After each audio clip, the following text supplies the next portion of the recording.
What's poppin'? Your DMs apparently, Yo Gotti. Yeah, I'm in the DMs right now in between interviews. This is the Sarah Harrison Show. You heard it here first, you did. First of all, welcome. This is the Appreciate Sarah it. Harrison Show. You're officially in the trap. Okay. Yep. I like the trap. I know you do. It's my comfort zone. But listen, we actually met briefly on the BEAT Hip Hop red carpet or green carpet like 2 years ago. Yeah. And you actually gave me a drop and you said it wrong. You said lady on the trap. For real? Yeah, we got to be in the trap. Okay. So we'll get a proper one today. Okay, we'll get it. Good stuff, man. Well, listen, I mean, 16 mixtapes in, 17 singles, and like 8 studio albums, and you've made it to the UK. Why so long? I just feel like the time is proper now. You know, I always wanted to come to the UK, and it always been on my list to do. So I just feel like with this album, The Art of Hustle, I just want to expand it more. I want to come out and do something that I ain't done before, and that was come to the UK, do a lot of press, tour, do shows, you know, listen to and get into more of the music out this way. And, you know, that's why we're here. Yeah.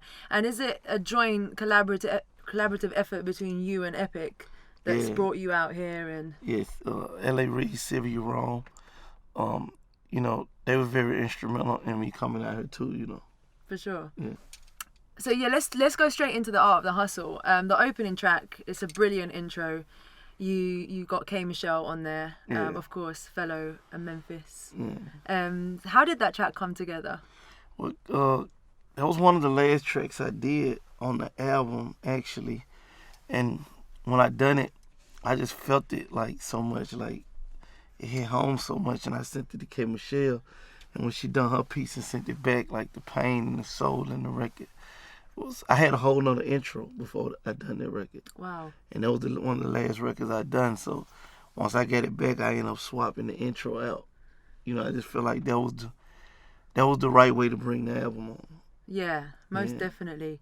And did you and K Michelle have a relationship prior to this moment in time now, in terms of back home in Memphis? Yeah, I knew Kay before, like, you know, all her music stuff started popping off. And, okay. Like, before she went on the reality show and all that, I knew her from being around Memphis. But you spend your time mostly now, is it Atlanta or where do you... Memphis and Miami. Oh, really? Okay. Yeah. But did you spend a few I months lived in Atlanta like 3 or 4 different times. Okay. Yeah.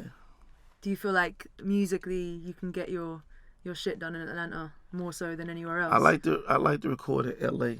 Okay. Yeah. Why is that? Is it literally the weather and... Yeah, it's the weather. Vibes. I like the weather of L.A. and Miami, so I really like those two to record in. And it's like, for me, it's no distraction. Like sometimes, like it's better for me to record outside of my city because, you know, I can have so many personal things going on at home. No doubt. That like it helped my creativity to be far away, where I can only think about the creativity. I get it. Now, in this opening track, My City, you talk about a lot of stuff, but you mentioned that Down in the DM is your biggest record thus far. Yeah. But I know, deep down, I think you know that you've had records in the past that have, you know, hit radio rotation. They've been around in the clubs. I mean, like, Act Right, that was a big record for me. Like, there would never be a mix where it's not in my mix. Like, it was such a mix show bang. I think you really make mix show bangers, and even like your track with Rich Homie Quan, and even dating back to like Women Lie, Men Lie. That is like, I love it. Yeah, like, we've been here hit records. When I say it's my biggest record so far, meaning like, you know, chart wise, like it's my first #1 record. Exactly. Yeah. You know, album coming out, being on Billboard, the top of the Billboard charts. Like numbers wise, it's the biggest record. Yeah, true. Yeah. True. But if you had to point your finger on one track that you would have liked to go a bit further, like even internationally and stuff, which track would that be? I mean, if you take a record like my Fuck You record. Yep. Oh, I Big. Am.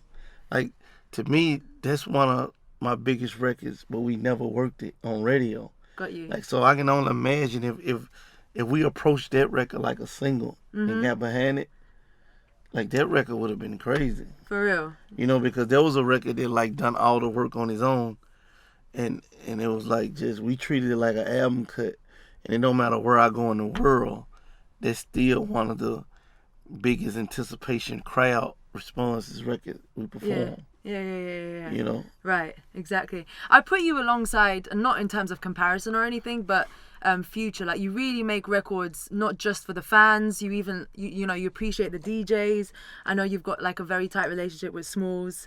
I love how you two came up. I've met Smalls before in Atlanta, and you know, you've both got a similar grind. And I think, you know, the whole DJ artist relationship is big. Can you talk more about you linking up with Smalls? Yeah, Smalls my DJ. He helped me with part of Cocaine Music 1, the mixtape series I put out. Him and another DJ, Bigger Rankins, was the two who done it with me, the very first one. Nah, but Smalls, like, he actually more than my DJ. He like my homie, you know what I'm saying? So he helped me with a lot of other stuff, you know what I mean? Other than just the DJ, and like, and I respect DJs. I understand, like, I feel like the DJ artist relationship is like they need each other. For sure. I feel like artists got to make the records that the DJ have to play. The DJ have to play the records for the people to get to know the artist's music. That's how it's supposed to go. Yeah. You know what I'm saying? So I respect all DJs. You know, I have a relationship with. If you go through my phone, like, I talk to a lot of DJs in different cities, like, on a regular. You know, I just want to get their insight. I want to get their opinion on different music. And I also, like, I may just hit, like, I probably got 10, 15 key DJs in different markets that I hit from time to time and just ask, like, what's popping in their city. Like, I want to know, like, what's the hottest record in their market. Yeah. You know, just so I know from my executive point, I want to know, like, who is the hottest artist coming up in your city. Yeah. Who is what, you know what I mean? Yeah. And sometimes the DJ can help me with that, because I may pull in the city and I may want to reach out to that artist to try to do some business with them. Or I may just want to collab with them, you know what I mean? Sure. And mess around with them, you know, in the studio. And it's happened here already. I mean, you popped up at Lady Leisha's show the O2 and Islington, which is crazy. Yeah, so that's some of the first things I do. Like, so I touch down, like, they'll ask you, I'll be like, yo, who popping out here? Yeah. Who the artist out here? That's dope. You know what I mean? I want to know, because, you know, I look at it like a respect thing too, and the artists don't have to be bigger than me or whatever. I just look at it like a respect thing. I want to know who means something to the market out here.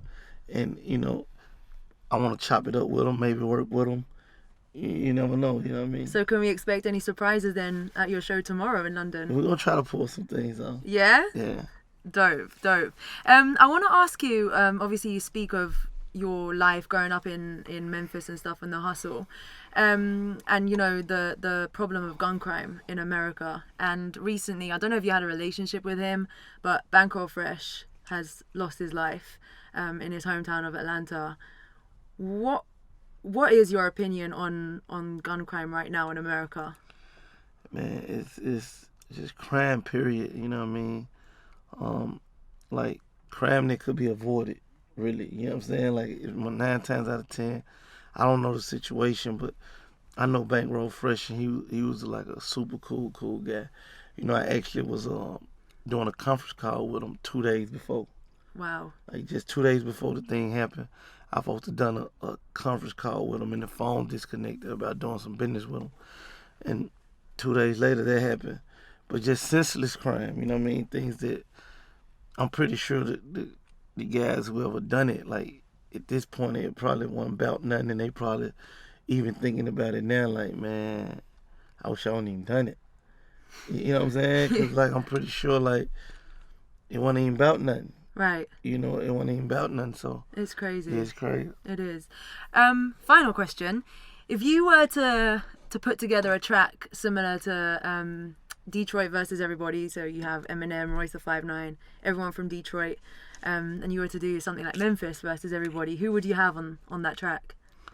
I don't know if I'd do a Memphis versus everybody track, because I know. I respect and hustle with great hustlers around the world. Okay. You know what I mean? So I never look at it like Memphis versus everybody. Right. I look at it like the real versus the fake. Nice. So I do the real versus everybody.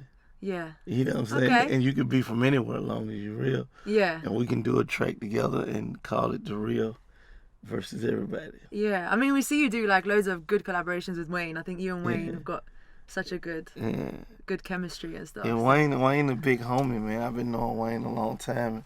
You know, I got a lot of respect for Wayne.